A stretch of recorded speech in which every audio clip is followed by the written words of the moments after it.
রোজা ছিদ্র হয় দুইটি কারণে। আপনার রোজা ছিদ্র হয়ে যায় এমন কিছু কারণ রয়েছে, মনে রাখবেন।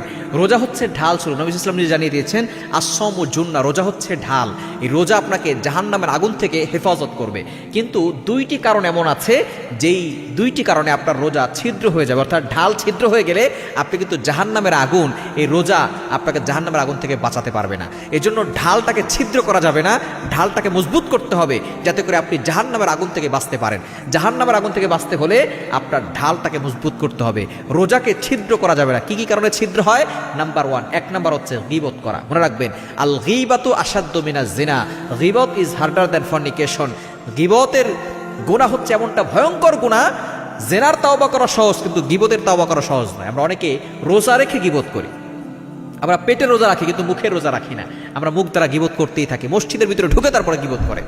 ফজর নামাজ পড়ার পর থেকে যে গীবত করা শুরু করে, একেবারে মাগরিব পর্যন্ত, ঘুমানোর আগ পর্যন্ত গীবত করা শুরু করে। অনেকে এতেকাফে বসে বসে তারপরে গীবত করে। খবরদার, এই গীবত কিন্তু সবচেয়ে ভয়ঙ্কর গুনাহ।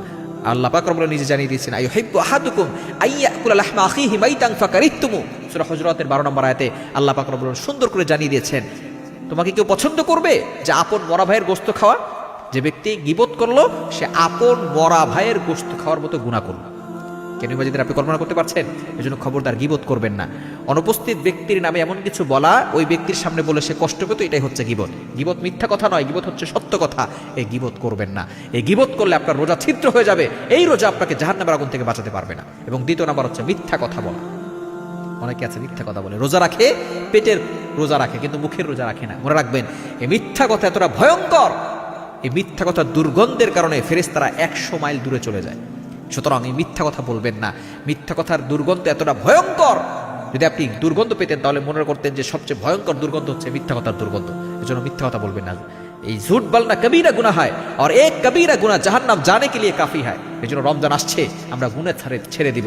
মুখের গুনাহ করব না, আমরা জিহ্বা দ্বারা গুনাহ করব না, গীবত করব না, আমরা মিথ্যা কথা বলবো না, অনর্থক কথাবার্তা বলবো না। এই জিহ্বাটাকে যদি আপনি কন্ট্রোল করতে পারেন, আপনার রোজা দামি হবে। আর না হলে রোজা ছিদ্র হবে।